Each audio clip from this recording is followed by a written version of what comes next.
Reporté. Numéro 27, S227. Sénateur Al-Zaibak. Honorable sénateur, je propose que ce projet de loi soit lu une deuxième fois.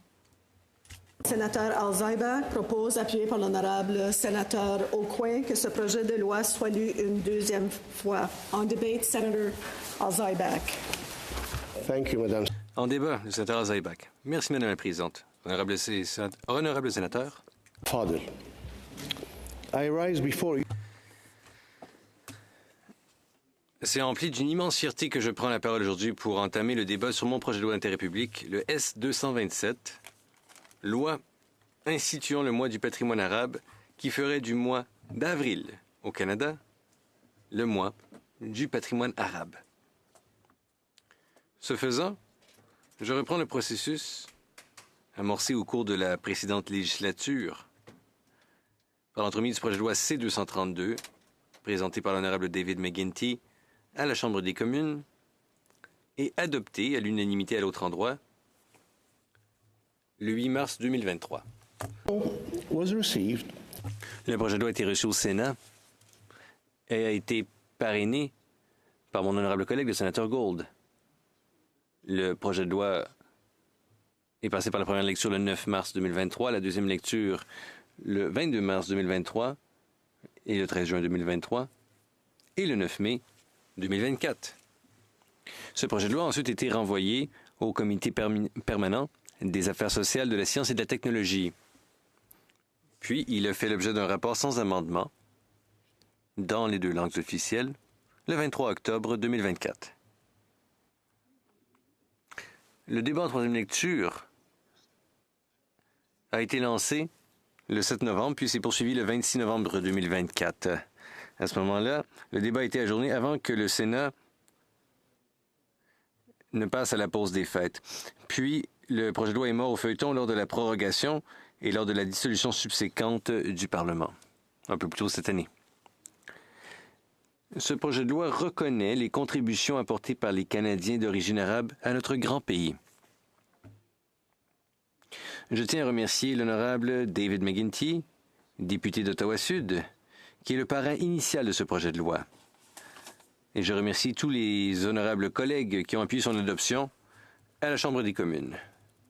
Je veux aussi remercier l'honorable sénateur Mark Gould, à l'ancienne sénatrice Jane Cordy et au sénateur Marty Klein, qui ont respectivement parrainé ce projet de loi. Je tiens aussi à remercier l'honorable sénatrice Salma Hatulajan, qui agit à titre de porte-parole de ce projet de loi, ainsi qu'à la sénatrice Wanda Bernard, à l'ancienne sénatrice Ratna Omidvar et au sénateur Pao Wu, qui se sont tous engagés de manière réfléchie dans ce processus. Merci à tous et toutes d'avoir mené le projet de loi C-232 jusqu'à la ligne d'arrivée lors de la législature précédente. Nous étions si près du but. Ce projet de loi, intitulé, qui a l'appellation S-227 maintenant, lorsque adopté, constituera une réalisation historique pour trois raisons. Premièrement, parce que ce projet de loi reconnaîtra les contributions qui ont façonné et amélioré le tissu social du Canada. Ensuite, parce que ce projet de loi nous permet de nous harmoniser avec un mouvement mondial de reconnaissance des contributions des personnes arabes. Et troisièmement, parce que ce projet de loi aide les Canadiens à mieux comprendre la valeur que les Arabo-Canadiens apportent à notre identité commune. Mais avant d'entrer dans le détail, il est nécessaire de préciser de qui nous parlons lorsque nous évoquons les personnes arabes et les Canadiens d'origine arabe. Honorable sénateur, du point de vue des traditions historiques et religieuses, les personnes arabes sont un peuple sémitique, un peuple sémite plutôt, les descendants du patriarche Abraham par l'intermédiaire de son premier fils, Ishmaël. Ainsi, les Arabes partagent des liens linguistiques, ancestraux et historiques avec d'autres groupes sémites du Moyen-Orient et d'Afrique. Cela inclut bien sûr des peuples anciens, les Akkadiens, les Assyriens, les Phéniciens, les Hébreux, les Araméens, ainsi que d'autres. Cela inclut aussi des peuples et des langues modernes, comme les arabophones, les personnes parlant des langues hébraïques, amaraïques, tigriniennes et autres. Pour moi, inclure les Arabes dans la famille sémite, c'est pas une question que de sémantique. Elle souligne notre humanité commune, cette inclusion. Elle nous rappelle que les peuples du Moyen-Orient sont métaphoriquement, sinon littéralement, des cousins. Je sais que l'utilisation du terme sémite pour désigner les Arabes est une utilisation peut-être tombée légèrement en désuétude dans le vocabulaire contemporain de certaines sociétés occidentales.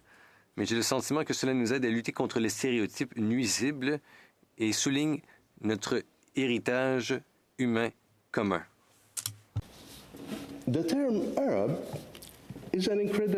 Le terme arabe est incroyablement large. Il désigne toute personne qui vit dans le monde arabe ou qui en est originaire, dont la première langue, ou la langue maternelle, est l'arabe, et qui a un profond sentiment d'appartenance à la culture, au patrimoine et à l'histoire arabe. Honorable collègue, le monde arabe représente une vaste superficie s'étendant du golfe Persique jusqu'au Maghreb et jusqu'aux rives de l'océan Atlantique. Ce faisant, cette superficie couvre 22 États arabes. Il s'agit d'une région diversifiée sur le plan de la géographie physique, du climat et des ressources naturelles. Toutefois, ses habitants partagent traditions culturelles et langues arabes communes. Comptant une population de plus de 450 millions d'habitants, le monde arabe est aussi diversifié sur le plan religieux. Contrairement à ce que de nombreux Canadiens pourraient penser, ce ne sont pas tous les Arabes qui sont musulmans, et ce ne sont pas tous les musulmans qui sont arabes.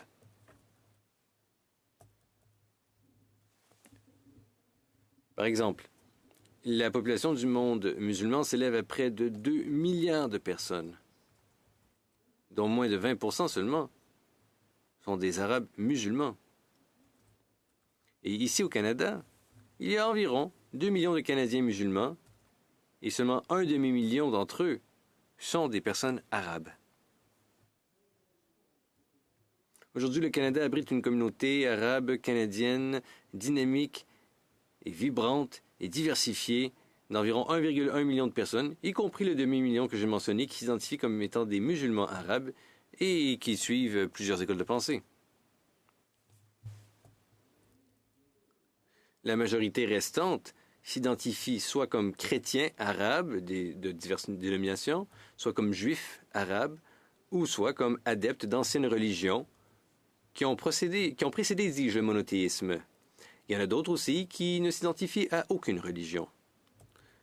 En d'autres mots, chers collègues sénateurs, de nombreux Arabo-Canadiens sont très divers sur le plan religieux, ethnique et géographique. Ces personnes peuvent bien différer les unes des autres à plusieurs égards. Les Canadiens d'origine arabe, toutefois, partagent une même fierté envers la civilisation arabe et ses contributions historiques au monde, et en particulier aux sociétés occidentales, grâce à l'enrichissement qui a procédé à la grande civilisation grecque qui l'a précédée. Pour une brève illustration, je vous renvoie, chers collègues, aux propos de Rom Landau, qui a écrit dans son livre The Arab Heritage of Western Civilization, l'héritage arabe de la civilisation occidentale. Il disait, Rom Landau, alors que l'Europe ignorait l'héritage grec pendant l'âge des ténèbres, les Arabes, eux, l'ont découvert, cet héritage. Les Arabes traduisirent l'érudition grecque et l'ont transmise à l'Europe au cours de la Renaissance. Rom Landau souligne que les Arabes ont en fait pas juste traduit l'héritage grec, ils ont aussi commenté et expliqué les écrits grecs et ont progressivement érigé un édifice intellectuel qui leur était propre.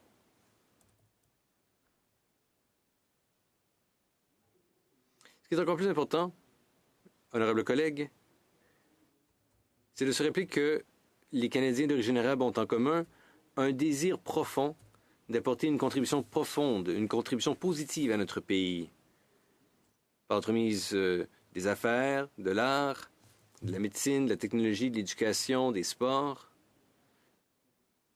par l'entremise d'autres aspects de la société canadienne, y compris la politique. Et, mes chers collègues, cela me ramène à ce projet de loi et aussi à la première raison que j'ai évoquée en soutien à ce projet de loi. Parce que ce projet de loi reconnaît les contributions des Canadiens d'origine arabe ayant amélioré notre tissu social.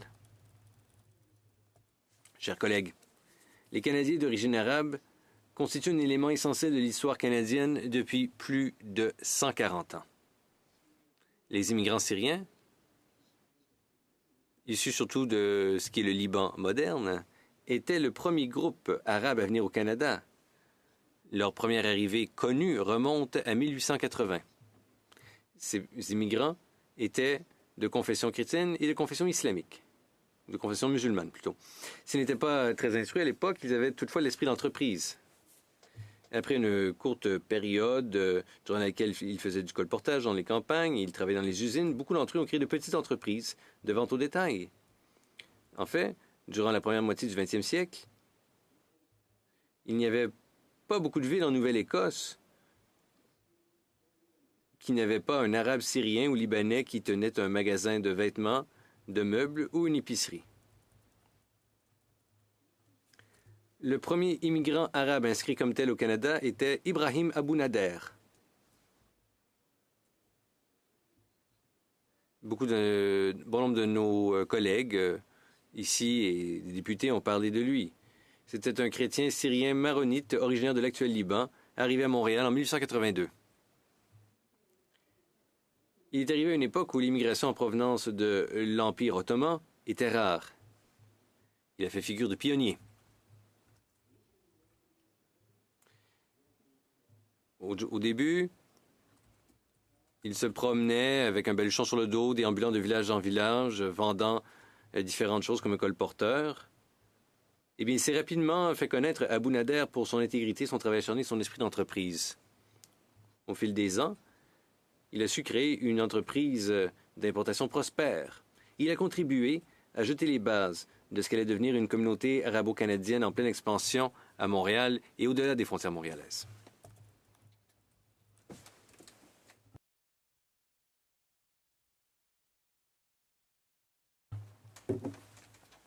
Other early Arab immigrants was Bedouin. Le Bédouin Ferran, également connu sous le nom de Peter Baker,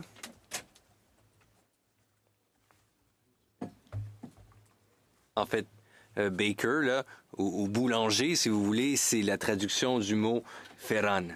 Alors, d'où son nom. Alors, le Bédouin Ferran compte parmi les premiers immigrants arabes. Il est arrivé en 1910 et s'est lentement dirigé vers les territoires du Nord-Ouest. Il a travaillé comme commerçant de fourrure. Il a écrit des livres. Puis, il est finalement devenu l'un des premiers musulmans arabes à être élu au Canada. Il représentait une circonscription majoritairement autochtone, sise dans les territoires du Nord-Ouest. Il y a aussi eu King Gainham, né en 1914 à Swift Current, en Saskatchewan, de parents syriens. Gainham est devenu l'un des violoneux et compositeurs les plus célèbres de son époque. Il fut l'un des premiers à être intronisé au temple de la renommée de la musique country du Canada en 1989. Honorable sénateur, depuis ces premiers jours que je viens d'évoquer jusqu'à aujourd'hui, les Canadiens d'origine arabe ont su se distinguer dans des domaines et des disciplines nombreux. Dans le monde des affaires, il faut que je vous parle de l'histoire de Salim Rassi, plus tard connu sous le nom de Rossi, car c'est une histoire remarquable. Salim était un immigrant syro-libanais qui, en 1910, a fondé un petit magasin général sur le boulevard Saint-Laurent à Montréal. ce petit magasin où tout était à $1 était précurseur de la célèbre chaîne de magasins Dollarama. Et son héritage se perpétue aujourd'hui. Et se voit traduit dans l'une des plus grandes entreprises de vente au détail du Canada. Dans le domaine des arts et de la musique, nous connaissons probablement tous les chansons de Paul Anka, des chansons comme My Way, Put Your Head on My Shoulder, Diana ou Puppy Love. Mais ce que nous ne savons peut-être pas tous et toutes, c'est que ce talentueux auteur-compositeur-interprète est d'origine syrienne. Et ne vous inquiétez pas, chers collègues, je ne chanterai aucune de ces chansons. En politique, nos collègues de l'île du Prince-Édouard, les honorables sénateurs Robinson, Down, Francis et McAdam, se souviendront peut-être de Feu Joe Ghiz, le premier ministre de l'île du Prince-Édouard d'origine non européenne, qui fut un exemple de leadership et de dévouement au service public. Par ailleurs, certains d'entre vous, chers collègues sénateurs, ont peut-être travaillé avec feu l'honorable sénateur Pierre de Banné.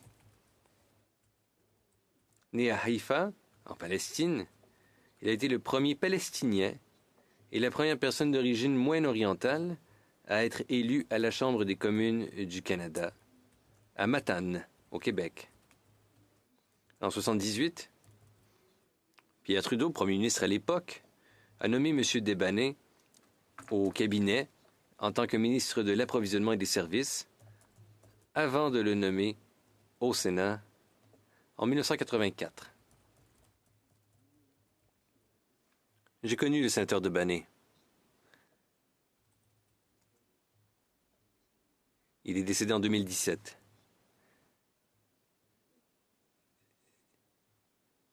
C'était un sénateur bien respecté, bien efficace. Les Canadiens d'origine arabe sont également des bâtisseurs de communautés. Il convient ici de saluer Hilwy Hamdan, d'origine libanaise, qui fut le fer de lance de la création de la première mosquée du Canada à Edmonton, en Alberta, un point de repère de la coopération interconfessionnelle et de la construction des communautés.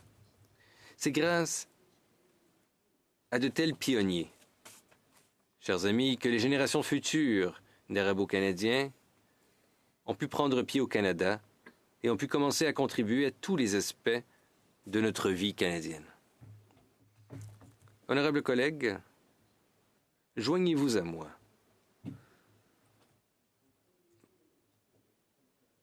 Pour mieux apprécier les histoires des premiers immigrants arabes au Canada et pour mieux apprendre leurs contributions.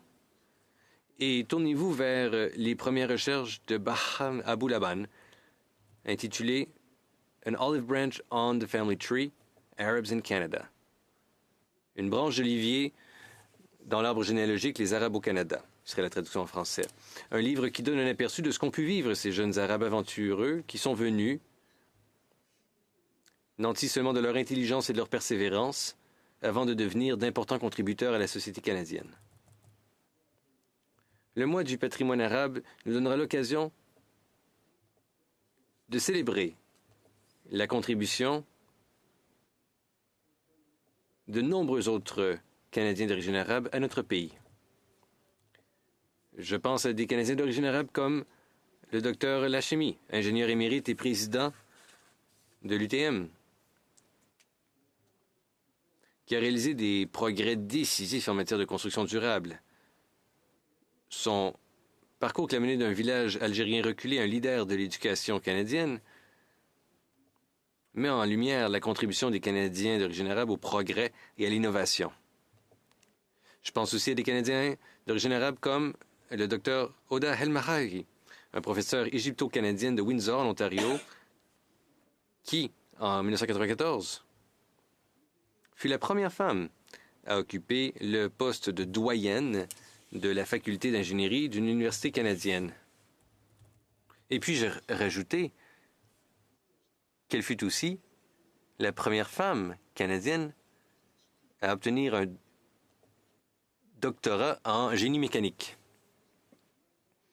Je pense à des Canadiens d'origine arabe, comme le Dr Mamdouh Chokri, ancien président et vice-chancelier de l'Université York.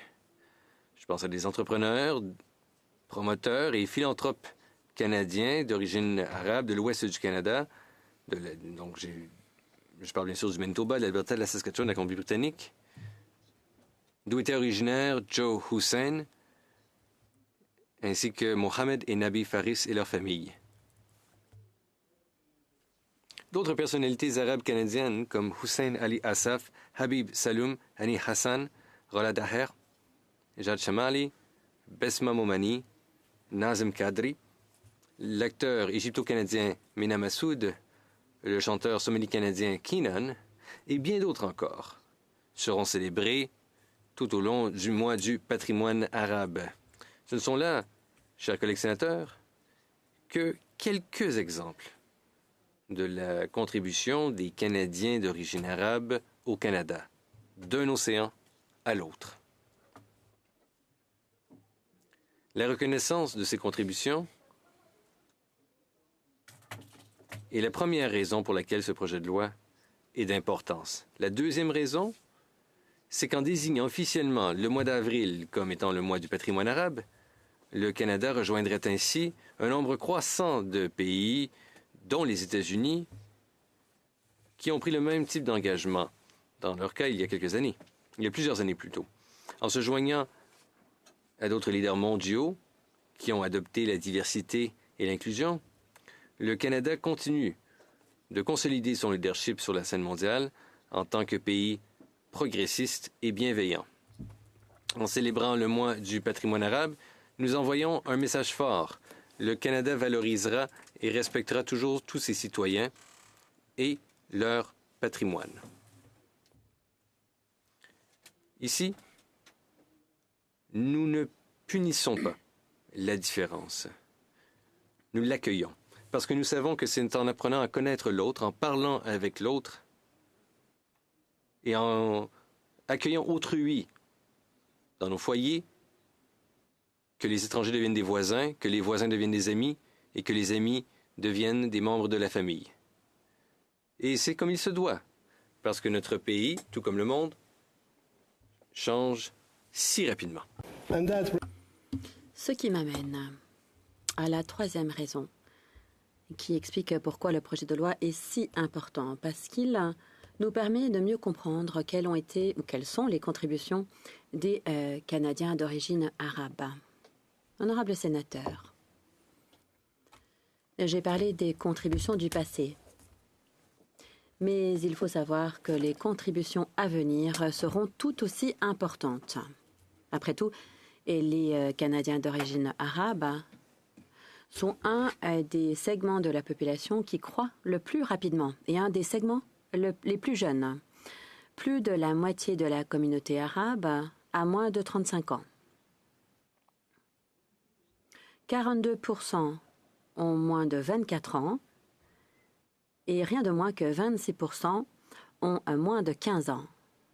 Les jeunes Canadiens d'origine arabe contribuent de façon notable à notre économie, à notre culture, à notre innovation. Ils façonnent notre compréhension de ce que ça veut dire d'être arabe et canadien. Voilà pourquoi je pense que leur énergie et leur créativité seront essentielles pour assurer notre avenir. Le mois du patrimoine arabe nous donne l'occasion de penser aux défis et aux occasions qui nous attendent sur l'échelle internationale. Ça nous permet de tirer des conclusions de la connexion qui existe entre le Canada et le monde arabe. C'est une région, après tout, où le Canada a des intérêts historiques, économiques et culturels.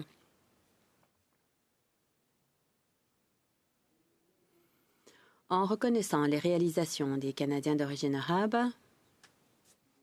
nous pouvons renforcer ces liens qui existent déjà, créant ainsi un respect mutuel et une compréhension mutuelle des affaires mondiales. J'espère et j'y crois que ça va se manifester également par l'accroissement des échanges commerciaux, des investissements et de la robustesse de nos partenariats dans notre monde qui ne cesse d'évoluer. En parlant des réalisations des Canadiens d'origine arabe, nous réaffirmons tous, arabes comme non-arabes, notre engagement envers un futur qui est plus inclusif, plus égalitaire et plus juste. Je dois ajouter ceci.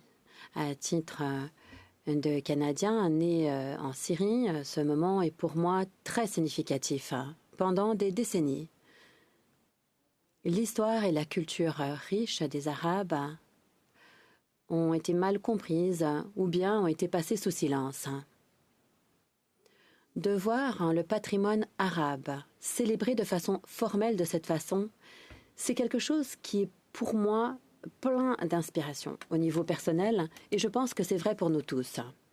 Ce genre de choses permet aux collectivités canado-arabes de se reconnaître dans la culture canadienne. Et je pense que ça va également permettre aux Canadiens d'origine arabe de contribuer à notre pays de demain. Honorables collègues, cette reconnaissance est particulièrement touchante pour moi, étant donné ce qui se passe dans ma terre natale à l'heure actuelle.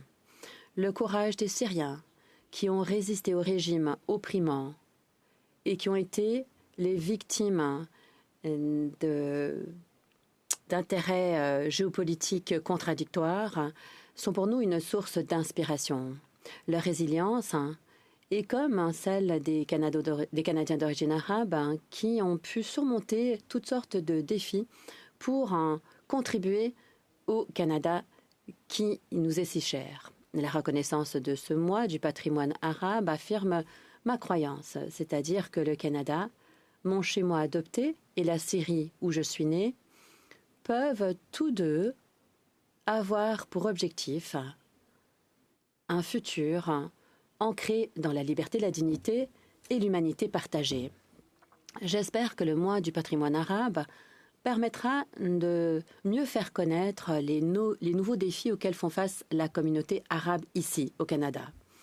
J'espère, en outre, qu'on comprendra mieux la souffrance continue de ceux qui vivent en Irak, au Liban, en Palestine, au Liban et au Soudan. J'espère qu'on comprendra mieux leur aspiration de justice, de liberté, de dignité et de prospérité, eux qui désirent vivre en paix et en harmonie avec leurs voisins.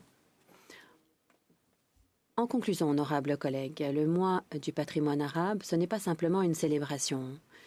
Il s'agit de la reconnaissance des valeurs qui définissent notre pays, à savoir l'inclusion, la diversité, l'équité et l'unité. Chers sénateurs, nous devons saisir cette occasion d'honorer les contributions des Canadiens d'origine arabe. Il faut également que nous nous engagions à construire une société où toutes les cultures sont célébrées et où tous les citoyens ont l'occasion de s'épanouir. Honorables collègues, je vous exhorte avec tout le respect que je vous dois d'appuyer ce projet de loi. Pas simplement en guise de reconnaissance, mais également à titre d'étape pratique importante qui va nous permettre d'assurer que le Canada est inclusif et unifié. En votant en faveur du projet de loi S-222 pour reconnaître le mois du patrimoine arabe, nous allons reconnaître que les Canadiens d'origine arabe sont en fait une branche d'olivier du grand arbre canadien.